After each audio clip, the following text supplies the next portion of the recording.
محمد رسول اللہ علیہ صلاۃ اللہ۔ سبحان اللہ و بحمدہ عدد خلقہ و رضا نفسہ و زینت عرشہ و مداد کلماتہ۔ اعوذ باللہ من الشیطان الرجیم، بسم اللہ الرحمن الرحیم۔ اللہم الہمنا رشدا واعصمنا من شرور انفسنا، اللہم ارنا الحق حقا وارزقنا اتباعہ، اللہم ارنا الباطل باطلا وارزقنا اجتنابہ۔ السلام علیکم ورحمۃ اللہ وبرکاتہ۔ سامعین، جس آیت کے حوالے سے میں بات کروں گی وہ ہے سورہ المائدہ کی پہلی آیت۔ سورہ المائدہ قرآن کی ان 7 سورتوں میں سے ایک سورت ہے جس کو نبی صلی اللہ علیہ وسلم نے 7 طوال 7 لمبی صورتوں کا لقب دیا ہے۔ سورہ البقرہ سے لے کے سورہ الانفال تک یہ 7 لمبی صورتیں، ان میں سے ایک سورت سورہ المائدہ۔ تو ایک اتنی طویل، ایک اتنی اہم مضامین اور احکامات پر مشتمل سورت جو مدنی سورت ہے، جس نے معاشرے کی اصلاح کے بہت سے احکامات ہیں، اس سورت کے بالکل آغاز میں بغیر حروف مقطعات کے، حروف مقطعات آپ نے بس اوقات آپ نے یقیناً دیکھا ہی ہے، الف لام میم را صاد نون قاف، تو یہ حروف مقطعات قرآن ہی کی اکثر ہی صورتوں کے آغاز میں آتے ہیں، لیکن سورہ مائدہ میں بالکل بغیر کسی حروف مقطعات کے، بغیر کسی تمہید کے، right at the start spontaneously, ایک دم سے اللہ سبحانہ تعالیٰ ایک بہت ہی ایک اسلامی معاشرے کا اہم نقطہ اور ایک اہم حکم دیتے ہیں۔ سورہ مائدہ کے آغاز میں بغیر تمہید کے اسپونٹینیسلی حکم آ رہا ہے، یا ایھا الذین آمنوا اوفوا بالعقود، اے ایمان لانے والو، تم کیا کیا کرو؟ تم وفا کیا کرو، تم پورے کیا کرو، کمپلیٹ کیا کرو اپنے عقد کہتے ہیں وعدوں کو، اپنے وعدے، اپنے معاہدے، وہ قولی ہیں، وہ وربل ہیں، وہ ریٹن ہیں، وہ لکھے گئے ہیں، جیسے بھی ہیں، اوفوا بالعقود، اپنے وعدوں کو پورا کیا کرو۔ یہ ایک اسلامی معاشرے، گھرانے، ہر سطح کے لیے ایک بہت ہی اہم حکم ہے جو مومنوں کو سکھایا اور بتایا جا رہا ہے، اور ہماری زندگیوں میں بھی بہت اہمیت کا حامل ہے یہ عمل۔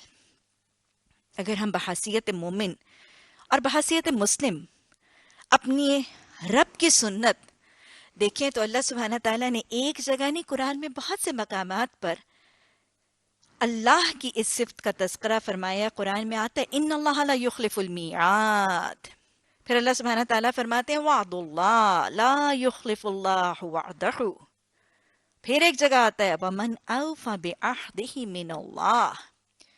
دیکھو، اللہ اپنے وعدے کے خلاف نہیں کرتا، اللہ وعدے کی خلاف ورزی نہیں کرتا۔ اللہ کا وعدہ، اللہ سے زیادہ اپنے وعدوں کو کون پورا کرتا ہے؟ اور آتا اللہ اپنا وعدہ کرنے کے بعد اس کو نبھاتا ہے، وفا کرتا ہے۔ گویا سنت الہی ہے وعدوں کو نبھانا اور پورا کرنا۔ اور پھر اس سنت الہی اور اس حکم الہی پر پوری کی پوری طرح عمل پیرا ہوتے ہوئے نظر آتے ہیں ہمارے نبی حبیب خدا صلی اللہ علیہ وسلم الصادق الامین، پوری صداقت کے ساتھ ایفائے عہد پر عمل کرتے ہوئے نظر آتے ہیں۔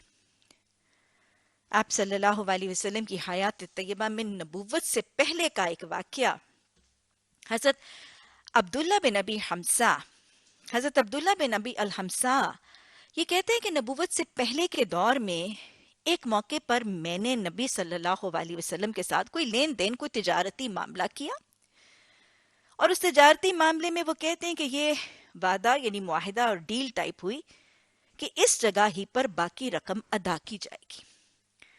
حضرت عبداللہ بن ابی الحمزہ کہتے ہیں کہ میں یہ کہنے کے بعد اس جگہ سے نکلا اور رقم کے دینے کا وعدہ کر کے نکلا، اور میں اس بات کو بھول گیا. جو بس اوقات ہم وعدہ کرتے ہیں اور ہم بھول جاتے ہیں نا. کہتے کہ 3 دن کے بعد میرا گزر وہاں سے ہوا تو میں نے نبی صلی اللہ علیہ وسلم کو اس ہی جگہ موجود پایا. یہ نبوت سے پہلے میرے نبی صلی اللہ علیہ وسلم کا وعدہ پورا کرنے کا نمونہ نظر آ رہا ہے کہ ہر حال میں جتنا مشکل ہو، جتنا تکلیف دہ ہو، جتنی بڑی پرابلم آئے، جتنی بڑی رکاوٹ آئے، وعدہ بہرحال پورا کرنا ہے. ہر وقت ہر ایک کا، ہر شخص کے ساتھ ہر حالت میں وعدہ پورا ہی کرنا ہے. اسی طرح مدنی دور میں ایک واقعہ اور آتا ہے. آپ صلی اللہ علیہ وسلم جب ہجرت کر کے تشریف لے گئے تو 2 ہجری میں مشرکین مکہ نے مکہ پر حملے کا ارادہ کیا، اور یہ خبر آئی کہ ابو جہل 1000 کا لشکر لے کر مسلمانوں پر حملہ آور ہونے کے لیے روانہ ہو چکا ہے. مسلمانوں نے جب لشکر تیار کیا تو 313 کی نفری، یہ جنگ بدر کی نفری ہے. یوم الفرقان میں اللہ سبحانہ تعالیٰ نے مسلمانوں کو فتح تو دی تھی، لیکن 1000 کے لشکر کی خبر آ چکی ہے اور مسلمانوں کی نفری 313 ہیں. انہی دنوں میں نبی صلی اللہ علیہ وسلم کے ایک صحابی حضرت حذیفہ بن یمان اور ان کے والد مکہ سے ہجرت کر کے مدینہ آ رہے ہیں. رستے میں مشرکین مکہ کے ہاتھ لگتے ہیں اور وہ روک لیتے ہیں. روکنے کی کوشش اور وہ سارا عمل جاری ہے. حضرت حذیفہ بن یمان اور ان کے والد نے بڑی منت سماجت کی کہ ہمیں مدینہ جا لینے دو. بہرحال وہ راضی اس شرط پر ہوئے کہ ہم تمہیں مدینہ صرف اور صرف ایک شرط پر جانے دیں گے کہ تم ہم سے یہ وعدہ کرو کہ تم مدینہ جانے کے بعد مسلمانوں کے ساتھ مل کر یا مسلمانوں کی معاونت نہیں کرو گے مشرکین کی جنگ میں. مشرکین کے خلاف جنگ میں مسلمانوں کی مدد نہیں کرو گے اور مسلمانوں کے ساتھ مل کر جنگ نہیں کرو گے. انہوں نے وعدہ کر دیا، کیونکہ بہرحال وہ دل میں لگن لگی ہوئی تھی ہجرت کی. انہوں نے وعدہ کر لیا. مشرکین نے چھوڑ دیا. مدینہ پہنچے، نبی صلی اللہ علیہ وسلم کے دیدار سے اپنی آنکھیں ٹھنڈی کی اور آپ صلی اللہ علیہ وسلم کو روداد اپنی ہجرت کی سنائی اور اس واقعے کا تذکرہ بھی کیا. لیکن ہوا کیا کہ کچھ ہی دنوں کے بعد جب مسلمانوں کا جہاد کا لشکر میدان بدر کی طرف روانہ ہونے کو تھا تو یہ دونوں باپ بیٹا نبی صلی اللہ علیہ وسلم کی خدمت میں حاضر ہوئے اور جہاد میں شامل ہونے کی خواہش کا اظہار کیا. میرے ایفائے عہد کے نمونے رسول اللہ صلی اللہ علیہ وسلم نے قیامت تک کے لیے امت کے لیے بہترین ایفائے عہد کا نمونہ وضع فرما دیا. آپ صلی اللہ علیہ وسلم نے حضرت حذیفہ بن یمان اور ان کے والد کو کیا فرمایا تھا؟ حذیفہ، تم اپنا عہد نبھاؤ. یہ عہد کس کے ساتھ تھا؟ یہ عہد تھا کافروں کے ساتھ، بت پرستوں کے ساتھ، مشرکوں کے ساتھ، ظالموں کے ساتھ، ہجرت سے روکنے والوں کے ساتھ. یہ عہد تھا نبی صلی اللہ علیہ وسلم کے گستاخوں کے ساتھ، آپ صلی اللہ علیہ وسلم کی جان اور خون کے پیاسوں کے ساتھ، آپ صلی اللہ علیہ وسلم کے ساتھ جنگ کرنے والوں کے ساتھ عہد تھا. ایسوں کے ساتھ کیا جانے والا عہد بھی آپ صلی اللہ علیہ وسلم نے یہ نہیں کہا کہ مشرکوں کے ساتھ کیا جاؤ، اس کو توڑ دو. نہیں، عہد کسی کے ساتھ بھی ہوگا. جب وہ عہد ہے تو اس کو وفا کیا جائے گا. اوفوا بالعقود کہہ دیا گیا. اور پھر اس عہد کے نبھانے میں نقصان کتنا بڑا تھا. مسلمانوں کا وہ جو مٹھی بھر لشکر تھا، پہلے 313 تھے، ان کے تیسرا حصہ تھا ان کے لشکر کے. اس میں ان 2 باپ بیٹے کو روکنے سے مسلمانوں کا لشکر 2 افراد 4 ہاتھوں سے محروم ہو جاتا. اور پھر اس عہد پر پورا ہونے سے 2 مسلمان جہاد کے اجر سے محروم ہو رہے ہیں. لیکن نہیں، میرے نبی صلی اللہ علیہ وسلم نے امت کے لیے نمونہ کیا چھوڑنا تھا. آپ صلی اللہ علیہ وسلم نے حضرت حذیفہ بن یمان کو یہ تاکید کر کے کہ جاؤ حذیفہ اپنا عہد نبھاؤ، رہتی دنیا تک مسلمانوں کو یہ سکھا دیا، یہ بتا دیا، یہ نمونہ وضع کر دیا کہ عہد جس کے ساتھ ہو، عہد جس کے ساتھ ہو بہرحال نبھانا ہے. عہد چھوٹا ہو بڑا ہو اس کو وفا کرنا ہی کرنا ہے. عہد کو پورا کرنے میں کوئی بڑی سے بڑی بھلائی، کوئی بڑی سے بڑی کام، خیر کے کام میں رکاوٹ آ جائے، کوئی نقصان ہو جائے، کوئی فائدہ ہاتھ سے جانے کا امکان ہو، عہد کو توڑنے کا، نقصان کرنا مومن کا طریقہ، وتیرہ، شعار ہی نہیں۔ اور صرف یہ ایک واقعہ نہیں، نبی صلی اللہ علیہ وسلم کی حیات طیبہ میں اور بھی بہت سے واقعات موجود ہیں۔ ایک اور موقع، صلح حدیبیہ کا معاملہ۔ نبی صلی اللہ علیہ وسلم کو مدنی دور میں ایک موقع پر خواب کے ذریعے عمرہ کرنے کا حکم اور معاملہ کیا گیا۔ آپ صلی اللہ علیہ وسلم اپنے صحابہ اکرام کی میت میں احرام پہنے۔ آپ صلی اللہ علیہ وسلم جب مکہ پہنچے تو مکہ والے قریش مکہ نے عمرے کی سعادت سے روک دیا۔ آپ صلی اللہ علیہ وسلم کا اور مشرکین مکہ کا ایک معاہدہ ہوا جس کو صلح حدیبیہ کے نام سے تاریخ اسلام میں یاد کیا جاتا ہے۔ اس معاہدے کی مختلف شکیں تھیں۔ ان میں سے کچھ یہ تھا کہ نبی صلی اللہ علیہ وسلم اس سال عمرہ نہیں کر سکتے، آئندہ سال اپنے ساتھیوں کی معیت میں آئیں گے اور عمرہ کر سکیں گے۔ اور پھر اس میں ایک شک یہ بھی تھی کہ اگر مشرکین مکہ یعنی مکہ سے کوئی بھاگ کر مدینہ یا مسلمانوں کے پاس کوئی شخص جائے گا تو مسلمان اس بات پر پابند ہیں کہ وہ واپس مکہ والوں کو وہ شخص لوٹا دیں گے، لیکن اگر مدینہ سے کوئی شخص بھاگ کے مکہ والوں کے پاس آئے گا تو مکہ والے اس بات کے پابند نہیں ہیں کہ وہ مسلمانوں کو وہ شخص واپس ان کے حوالے کریں گے۔ یہ ویسے ہی کوئی ایک ناانصافی کا سا معاملہ تھا، لیکن بہر کیف معاہدہ ہو گیا، دستخط ہو گئے، قول و قرار ہو گیا۔ آپ صلی اللہ علیہ وسلم یہ معاہدہ، یہ صلح حدیبیہ کا معاہدہ کافروں کے ساتھ کر کے ابھی واپس خیمے میں تشریف ہی لائے تھے تو ادھر سے نبی صلی اللہ علیہ وسلم کے ساتھیوں میں سے ایک ساتھی حضرت ابو جندل۔ حضرت ابو جندل یہ وہ ہیں جنہوں نے، یہ مکہ میں تھے اس وقت، انہوں نے مکہ میں اسلام قبول کیا تھا، اور وہ مشرکین مکہ جن کے دلوں میں شعلے عداوت کے اور انتقام کے بھڑک رہے تھے، وہ اپنا سارا ہی انتقام اس بیچارے تنہا اکیلے مسلمان جو یہاں رہ گئے تھے، یہ ان میں سے ایک تھے، ان کو اذیت عقوبت کا شکار بنا کے زد و کوب کیا جا رہا تھا، مارا پیٹا جا رہا تھا۔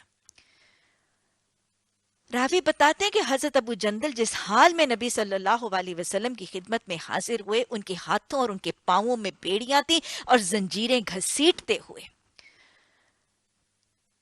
جسم کی درد دکھن، وہ جو مار پیٹ اور اذیت کی وجہ سے وہ جو تکلیف تھی اس کی وجہ سے نڈھال تھے، زخموں سے خون بہ رہا تھا اور رس رہا تھا، اور آ کے انہوں نے نبی صلی اللہ علیہ وسلم سے کیا کہا؟ کہنے لگے، نبی صلی اللہ علیہ وسلم مجھے امان دیجیے، مجھے امان دیجیے۔ رسول رحمت صلی اللہ علیہ وسلم نے ایفائے عہد کا جو زبردست نمونہ اس وقت رقم کیا، اللہ مجھے اور آپ کو وہ یاد رکھنے کی توفیق عطا فرما دے۔ عوف بالعقود کا ایسا زبردست نمونہ ہے۔ آپ صلی اللہ علیہ وسلم نے فرمایا، ابو جندل تم لوٹ جاؤ، ابو جندل تم لوٹ جاؤ، میں عہد کر چکا ہوں۔ میں پھر دہرا رہی ہوں، یہ عہد کس کے ساتھ تھا؟ حاجیوں کو، احرام والوں کو مکہ میں داخل ہونے سے روکنے والوں کے لیے، ظلم اور زیادتی کرنے والوں کے لیے، ناانصافی اور حق تلفی کرنے والوں کے لیے، نہتے اکیلے مسلمانوں پر جبر، ظلم اور زیادتی کے پہاڑ ڈھانے والوں کے ساتھ۔ یہ کن کے ساتھ تھا؟ نبی صلی اللہ علیہ وسلم کے دشمنوں کے ساتھ تھا یہ عہد، اور اس عہد کو نبھانے پر کتنی بڑی تکلیف اور اذیت سے دوچار ہونا تھا ایک مسلمان مومن نبی صلی اللہ علیہ وسلم کے ساتھی نے۔ ذرا اندازہ لگائیے، جب حضرت ابو جندل کو واپس مشرکین مکہ کے ہاتھ پہنچانا تھا تو وہ جو پہلے پیٹتے تھے اور پہلے اذیتیں دیتے تھے، کیا امکان تھا کہ وہ اب کیا حال کریں گے جو بھاگے ہوئے قیدی کے ساتھ؟ لیکن یہ سارا کچھ جانتے ہوئے بھی، یہ سارا کچھ مانتے ہوئے بھی، صحابہ اکرام کے دل ہل گئے تھے جب آپ صلی اللہ علیہ وسلم نے حضرت ابو جندل کو واپس پلٹنے کا حکم دیا تھا۔ ایک مومن اور ایک اتنے بڑے سوالے، ایک عظیمت کے ایک پہاڑ کو واپس مشرکین مکہ کے ہاتھ واپس دے دینے کا معاملہ تھا۔ جب عہد نبھایا جائے گا، کتنا بڑا نقصان تھا، کتنی بڑی تکلیف کا امکان تھا، اور کتنے بڑے خیر اور فائدے کے ہاتھ سے جانا واضح طور پر نظر آ رہا تھا، اور معاہدہ کس کے ساتھ؟ لیکن آپ صلی اللہ علیہ وسلم نے اگر اس وقت یہ وعدہ نہ نبھایا ہوتا تو شاید امت کے لیے نمونہ ہو جاتا کہ شاید کبھی کبھی وعدے توڑے جا سکتے ہیں، کسی حال میں وعدوں پر کمپرومائز اور لیٹ گو کیا جا سکتا ہے۔ نہیں، یہ نمونہ ہی تو رقم نہیں کرنا تھا، یہ اصول ہی تو وضع نہیں کرنا تھا۔ اتنے خوبصورت نمونے اور اصول وضع کرنے کے باوجود آج ہمارے ہاں عہد کا، وعدوں کا، معاہدوں کا، ڈیلز کا، پیکٹس کا کوئی اہمیت اور توجہ ہی نہیں دی جاتی۔ نبی صلی اللہ علیہ وسلم کے یہ نمونے اور قرآن کے احکامات ذہن نشین کر لیجئے۔ سورہ مائدہ کی پہلی آیت میں اللہ سبحانہ تعالیٰ کیٹیگوریکل حکم دیتے ہوئے نظر آتے ہیں، یا ایھا الذین آمنوا اوفوا بالعقود، there is no doubt، no seconds، no ifs and buts، اپنے وعدوں کو پورا کیا کرو، وفا کیا کرو، نبھایا کرو۔ سورہ الانعام کی آیت نمبر 151 میں اللہ سبحانہ تعالیٰ نے فرمایا وَبِعَہْدِكُمْ أَوْفُوا وَبِعَہْدِكُمْ أَوْفُوا ذَلِكُمْ وَصَّاكُمْ بِهِ لَعَلَّكُمْ تَذَكَّرُونَ۔ دیکھو، یہ جو تم وعدے کرتے ہو، جو تم معاہدے کرتے ہو، ان کو اچھی طرح سے پورا کر کے ان کو نبھایا کرو۔ وفا کا مطلب ہی اچھی طرح سے پورا کرنا۔ یہ تمہیں وصیت کی جا رہی ہے، شاید یہ کہ تم نصیحت قبول کرو۔ اور سورہ آل عمران، سورہ بنی اسرائیل کی آیت نمبر 34 میں اللہ سبحانہ تعالیٰ نے فرما دیا ہے اوفوا بالعہد ان العہد کان مسئولا۔ دیکھو، اپنے وعدوں کو پورا کیا کرو، اور یہ یاد رکھو کہ وعدوں کے بارے میں سوال ہوگا۔ اللہم حاسبنا حسابا یسیرا۔ وعدے ایک مسلمان کی زندگی میں کتنی اہمیت رکھتے ہیں، اور وعدہ خلافی کتنا بڑا ناپسندیدہ عمل اور ایفائے عہد کتنا لازم ہے ایک مومن کے لیے، کہ آپ صلی اللہ علیہ وسلم نے حدیث میں فرما دیا جس میں عہد کا پاس نہیں اس کا دین نہیں، اور جس میں امانت کا خیال نہیں اس کا ایمان نہیں۔ گویا دین کا جنازہ اٹھ جاتا ہے جب زندگی میں بدعہدی رائج ہو جاتی ہے، اور ایمان کا شیرازہ بکھر جاتا ہے جب امانتوں میں خیانت کا طریقہ زندگی میں داخل ہو جاتا ہے۔ اللہ سبحانہ تعالیٰ نے سورہ بقرہ کی آیت البر میں بڑی جامعیت کے ساتھ جب نیکی کا تصور سمجھایا ہے، سچے مومنوں اور متقیوں کی صفات کا تعارف فرمایا، تو اللہ سبحانہ تعالیٰ فرماتے ہیں لَيْسَ الْبِرَّ بِأَن تُوَلُّوا وُجُوهَكُمْ قِبَلَ الْمَشْرِقِ وَالْمَغْرِبِ، یہ نیکی نہیں ہے کہ تم صرف مشرق یا مغرب کی طرف رخ کر لو، وَلَكِنَّ الْبِرَّ مَنْ آمَنَ بِاللَّهِ وَالْيَوْمِ الْآخِرِ وَالْمَلَائِكَةِ وَالْكِتَابِ وَالنَّبِيِّينَ وَآتَى الْمَالَ عَلَى حُبِّهِ ذَوِي الْقُرْبَى وَالْيَتَامَى وَالْمَسَاكِينِ وَابْنِ السَّبِيلِ وَالسَّائِلِينَ وَفِي الرِّقَابِ وَأَقَامُوا الصَّلَاةَ وَآتُوا الزَّكَاةَ وَالْمُوفُونَ بِعَهْدِهِمْ إِذَا عَاهَدُوا وَالصَّابِرِينَ فِي الْبَأْسَاءِ وَالضَّرَّاءِ وَحِينَ الْبَأْسِ أُولَئِكَ الَّذِينَ صَدَقُوا وَأُولَئِكَ هُمُ الْمُتَّقُونَ۔ تو نیکی کا تصور بتایا گیا اس آیت البر میں، سورہ بقرہ میں، کہ نیکی کیا ہے؟ ایمان مفصل۔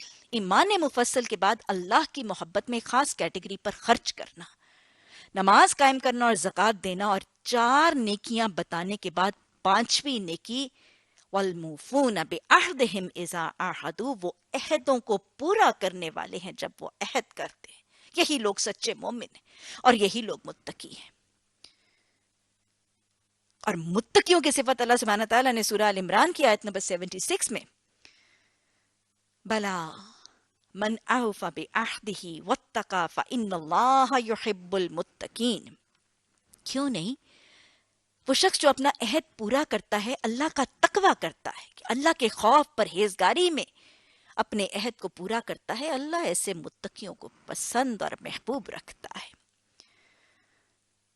تو گویا اگر دین کے احکامات اور دین کو مکمل کرنا چاہتے ہیں اور دین کی تکمیل چاہتے ہیں تو وعدوں کو وفا کرنا لازم ہے۔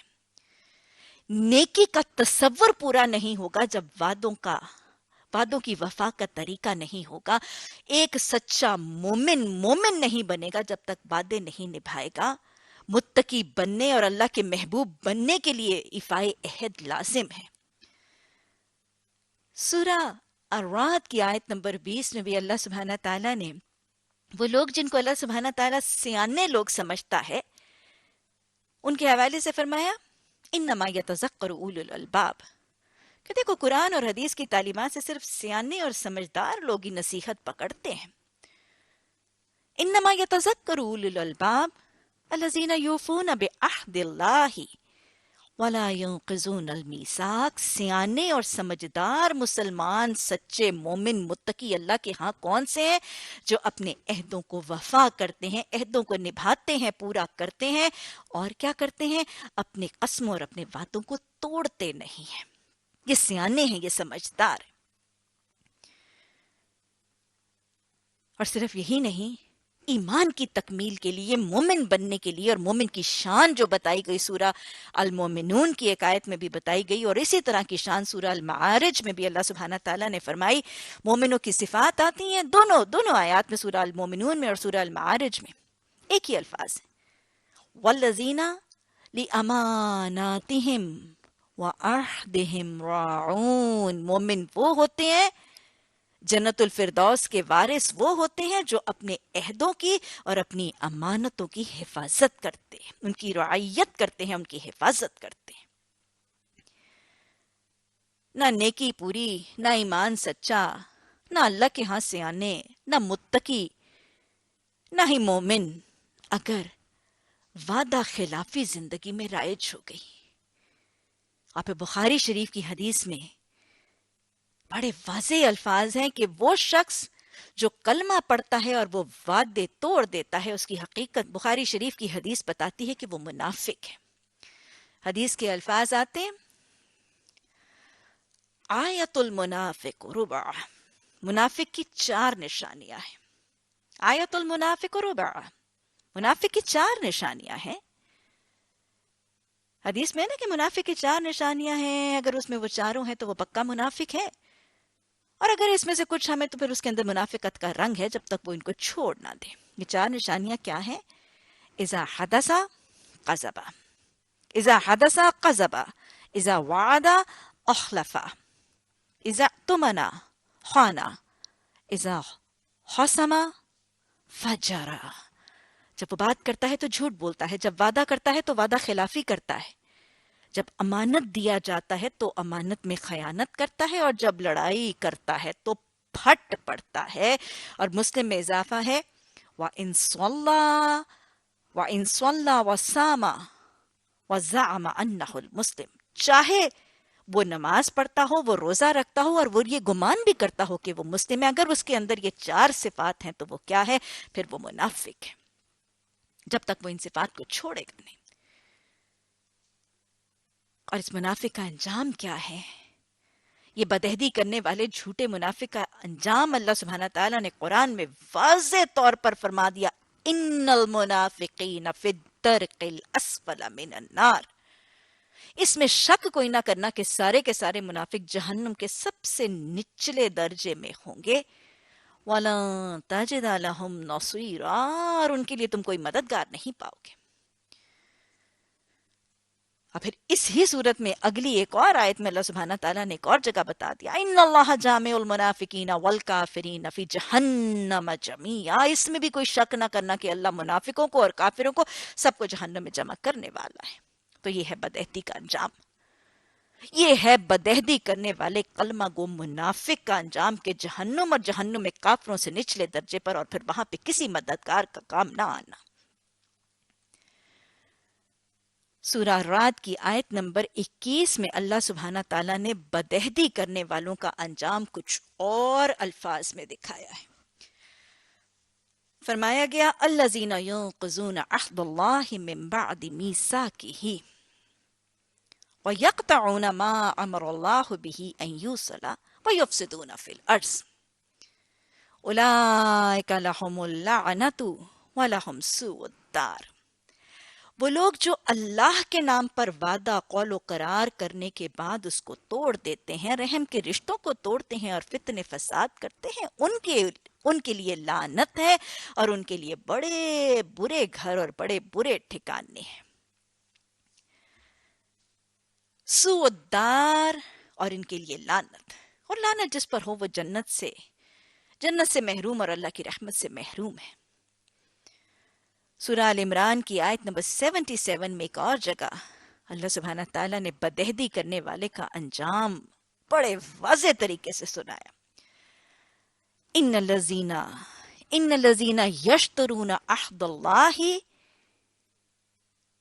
وایمانہم ثمنا قلیلا، وہ لوگ جو اللہ کے نام پر کیے ہوئے وعدوں اور اپنی قسموں کو ثمنا قلیلا، چھوٹی سی قیمت پر بیچ دیتے ہیں۔ وہ کوئی کاروباری معاہدہ کرتے ہیں، کوئی وعدہ کرتے ہیں، کوئی بزنس ڈیل کرتے ہیں، کسی زندگی کے شعبے میں وعدہ معاہدہ کرتے ہیں، جب یہ نفع ان کے ہاتھ سے جاتا ہے یا کوئی نقصان ہونے کا امکان ہوتا ہے تو وہ کیا کرتے ہیں؟ اپنا وعدہ توڑ دیتے ہیں۔ وَيَشْتَرُونَ بِهِ ثَمَنًا قَلِيلًا، اس کی یشترون بعہد اللہ وایمانہم ثمنا قلیلا، چھوٹی سی دنیاوی فائدے اور چھوٹے سے نقصان سے بچنے کے لیے اپنا وعدہ توڑ دیتے ہیں۔ اولئک لا خلاق لهم فی الآخرہ، یہ لوگ ہیں جن کا آخرت میں کوئی حصہ نہیں۔ لا یکلمہم اللہ ولا ینظر الیہم یوم القیامہ ولا یزکیہم ولہم عذاب علیم، یہ لوگ جو دنیا کے چھوٹے چھوٹے عارضی فائدوں کے پیچھے اللہ کے نام پر کیے ہوئے معاہدوں کو توڑ دیتے ہیں، وعدوں کو توڑ دیتے ہیں، قسموں کو توڑ دیتے ہیں، ان کا آخرت میں کوئی حصہ ہی نہیں ہے، اللہ ان کی طرف دیکھے گا بھی نہیں، ان سے بات بھی نہیں کرے گا، ان کو گناہوں سے پاک بھی نہیں کرے گا، اور ان کے لیے دردناک عذاب ہے۔ یہ ہے انجام بدعہدی کرنے والوں، اپنے وعدوں کو توڑنے والوں کا۔ وعدے ہماری زندگی کے مختلف شعبوں میں موجود ہیں، ہماری زندگی کا احاطہ کرتے ہیں۔ ہر زندگی کے شعبے، ہر زندگی کے مرحلے میں ہم متفرق قسم کے وعدے کرتے ہیں، یہ قول و قرار ہی تو ہے، کہیں زبانی، وربلی، اورلی، اور کہیں لکھت پڑھت کر کے ریٹن فارم آف معاہدے جو ہیں وہ کر دیے جاتے ہیں، لیکن کسی بریچ آف پیکٹ، کسی بریچ آف وعدہ معاہدہ جو ہے اس کے لیے تمام کے لیے یہ قرآن و حدیث کی وعید موجود ہے۔ آپ دیکھیں کہ وہ وعدہ، مثلا آپ دیکھیں کہ وہ وعدہ چاہے دو بزنس میں ریلیٹڈ لوگوں نے آپس میں کیا، دو تاجروں نے آپس میں کیا، معاہدہ تھا کہ اتنی قیمت کے عوض فلاں فلاں مال ڈیلیور کر دیا جائے گا، لیکن وہ شخص جس نے وہ مال دینا تھا اس کو چند نوٹوں اور چند پیسوں کا لالچ آ گیا، اس نے مال میں ملاوٹ کر دی، اس نے اوپر صحیح مال اور نیچے برادہ اور پتہ نہیں کیا کیا کچھ بھر دیا، یا اس نے وزن ہی میں کمی کر دی۔ تو یاد رکھیے گا، ایسا عمل کرنے والا تاجر جہاں ناپ تول میں کمی کر رہا ہے، جہاں اللہ کے نظام عدل کے اندر خرابی کر رہا ہے، اور جہاں سورہ بقرہ کا وہ حکم وَلَا تَأْكُلُوا أَمْوَالَكُمْ بِالْبَاطِلِ، دوسرے کا مال بے ایمانی، دھوکے، فراڈ سے، حرام طریقے سے کھانے کا معاملہ کر رہا ہے، وہاں پہ اس تمام چیزوں کے ساتھ ساتھ، ان تمام کبیرہ گناہوں کے ساتھ ساتھ، وہ بدعہدی کا کبیرہ گناہ کا مرتکب بھی ہو رہا ہے۔ ایک استاد، ایک ٹیچر، جب اس کے پاس والدین اپنے بچے کچھ فیس کے عوض چھوڑ کے جاتے ہیں تو بنیادی طور پر اس کا ان والدین کے ساتھ، اگر لکھت پڑھت کے ساتھ نہ بھی ہو، اس استاد کا اپنے ان سٹوڈنٹس، ان طالب علموں کے والدین، بلکہ ان بچوں ہی کے ساتھ ایک معاہدہ ہے۔ یہ معاہدہ ہے کہ اتنی فیس یا اتنے معاوضے کے عوض اتنے وقت اور دورانیے کے اندر ان کو وہ تعلیم کے زیور سے آراستہ کرے گا۔ اگر یہ اس دورانیے میں ان کو پڑھاتا نہیں، محنت نہیں کرتا، اپنے موبائل پہ باتیں کرتا رہتا ہے اور پھر ان کو ٹیوشن کے راستہ دکھاتا ہے، تو یہ خیانت بھی ہے، یہ بدعہدی بھی ہے۔ ایک ڈاکٹر، ایک سرجن، ایک اپنے مریض کے ساتھ جب یہ ڈیسائیڈ کرتا ہے کہ میں تمہارا آپریشن کروں گا اور اتنا معاوضہ لوں گا، تو یہ ایک معاہدہ ہے۔ اگر ایسا بدہدی کرنے والا سرجن آپریشن تھیٹر میں مریض کو بے ہوش ہونے سے پہلے تو اپنا چہرہ دکھا دیتا ہے، لیکن بے ہوش ہو جانے کے بعد اپنا وہ مریض اور اس کا آپریشن کسی جونیئر ڈاکٹر کے حوالے کر کے خود سائیڈ روم میں بیٹھا چائے کی چسکیاں لگاتا رہتا ہے اور وہ رقم اپنی جیب میں ڈال لیتا ہے، تو وہ خیانت بھی کرتا ہے اور بدعہدی کا ارتکاب بھی کرتا ہے۔ ایک ملازم، چاہے وہ سرکاری ملازم ہے یا کسی کا گھریلو ملازم ہے، اس کے اور اس کے مالک کے درمیان ایک وعدہ اور ایک معاہدہ ہی تو ہوتا ہے۔ اس کا مالک اس کو ایک تنخواہ کے بدلے کچھ ذمہ داریاں اور کچھ فرائض اور کچھ کام سونپ دیتا ہے۔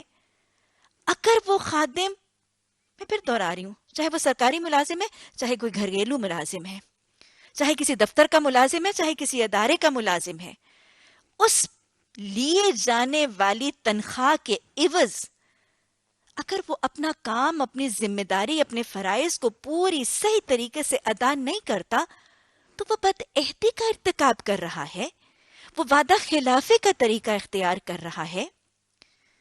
اور اگر وہ مالک اس ماتحت یا اس خادم کی تنخواہ کی ادائیگی میں ٹال مٹول یا تاخیر کرتا ہے یا بے وجہ کی ظلم اور زیادتی کی کٹوتی کرتا ہے، تو وہ مالک بھی بدعہدی کرتا ہے۔